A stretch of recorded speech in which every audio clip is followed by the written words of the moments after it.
এই আস্থা যদি নষ্ট করার জন্য কেউ কোনো কাজ করে, এমন কোনো কাজ করে যেটাতে আস্থা নষ্ট হবে, তাহলে ভাই তাকে তো আমাদের পক্ষে, আমার পক্ষে টানা সম্ভব না, টানবো না আমি তাকে, তাকে শেল্টার আমি দেব না।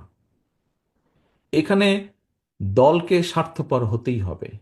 কোনো ব্যক্তির কারণে, কোনো নেতার কারণে, কোনো কর্মীর কারণে যদি মানুষের আস্থা নষ্ট হয়, তাকে আমরা ওন করতে পারবো না। বিকজ আমরা বহু ঝড় ঝঞ্ঝার ভিতর দিয়ে আজ এখানে এসে দাঁড়িয়েছি, বহু অত্যাচার নির্যাতনের ভেতর দিয়ে এখানে এসে দাঁড়িয়েছি আজকে আমরা।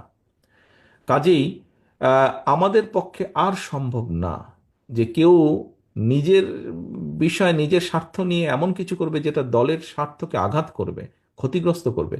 তাকে আমাদের পক্ষে টানা সম্ভব না। হ্যাঁ, অনেকে ইদানিং কিছু কিছু লোক বলার চেষ্টা করে যে দেখুন, আপনারা নয় কি করছেন, আমাদের মধ্যে কেউ কেউ করেছে, কোনো কোনো সদস্য ভুল করেছে, বিভ্রান্ত হয়েছে, কিছু কিছু আপত্তিকর কাজ করেছে, আমরা আমাদের দলের সাথে তার সম্পর্কটা ছিন্ন করেছি।